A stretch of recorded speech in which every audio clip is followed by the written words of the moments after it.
우리 인간의 욕망은 밑빠진 독처럼 한이 없다고 보는 것이죠. 인간보다 차라리 개가 낫다면 인간을 상당히 좀 구제불능의 이제 그런 존재로까지 좀 생각을 한 측면이 있습니다. 저는 서울대학교 철학과 교수 박창국입니다. 우리가 보통 이게 사는 게 고통이다 이렇게 생각을 하지만 왜 고통인지, 왜 우리가 힘든지 거기에 대해서는 깊이 생각하지 않죠. 뭐가 힘든다고 그럴 때 우리 자신에서 원인을 찾기보다는 사회가 불평등해서 그렇다든가 사람들이 나를 몰라줘서 그렇다든가 아니면 이게 내가 흙수저로 태어나서 그렇다든가 그런 식의 주로 이제 외부에서 요인을 많이 찾는 거죠. 그런데 이제 쇼펜하우어 같은 경우는 대부분의 많은 고통은 우리 자신에게서 이제 비롯된다고 생각하는 거죠. 쇼펜하우어는 동서양 철학사를 통틀어서 이제 사는 게 고통이라고 이제 주장했던 이제 대표적인 염세주의 철학자입니다. 쇼펜하우어 그 유명한 말 중에 인생은 욕망과 권태 사이에서 오락가락하는 시계추와 같다. 특히 우리 인간의 욕망은 밑빠진 독처럼 한이 없다고 보는 것이죠.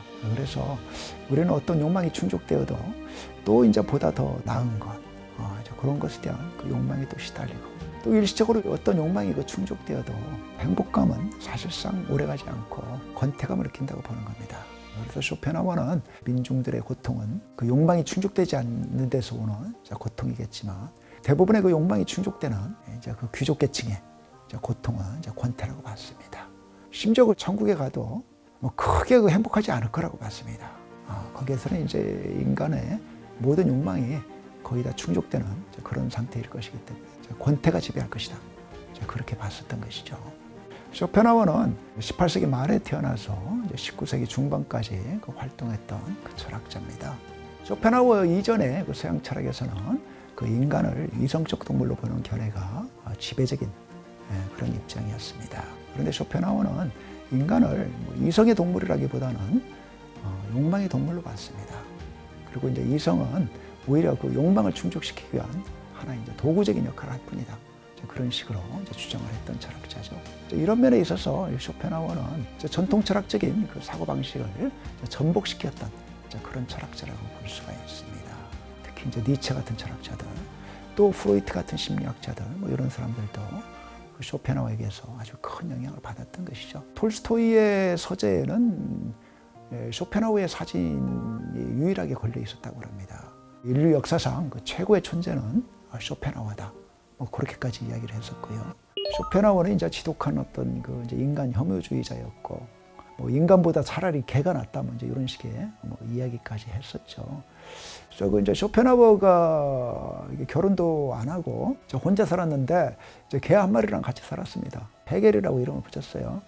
그 당시에 헤겔이 이제 가장 유명한 철학자였고, 쇼펜하우어는 자기가 헤겔보다도 훨씬 더 훌륭한 철학자라고 생각했는데 사람들이 이제 알아주지를 않으니까 이제 화가 나는 거죠. 그래서 이제 걔가 이제 조금 마음에 안 들게 하면 이 헤겔 놈의 자식 먼저 하면서 분풀이를 하려고 헤겔이라고 이름을 붙였다 그런 얘기가 있습니다.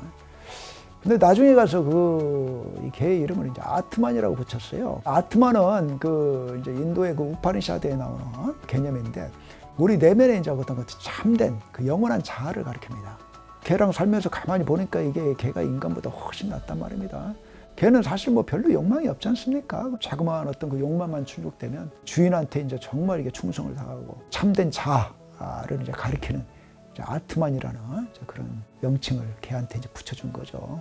그래서 이제 쇼펜하우어한테 이제 사람들이 그러면 당신을 개라고 부르면 좋겠냐? 이제 그러니까 쇼펜하우어는 기꺼이 그렇게 부르라고 했다고 그렇다고 그러죠. 인간을 상당히 좀 구제불능의 이제 그런 존재로까지 좀 생각을 한 측면이 있습니다. 쇼펜하우어는 63세부터 사람들한테 좀 알려지게 됐습니다. 그 이전엔 이제 무명의 철학자죠. 세계 곳곳에서 편지도 받고 많은 사람들이 순례하듯이 쇼펜하우어를 찾아오기도 하고 그랬었죠. 그 당시 사람들한테 이제 많은 공감을 일으켰다고 볼 수가 있는 건데 오늘날 우리들도 사실 사는 게 만만하지가 않죠.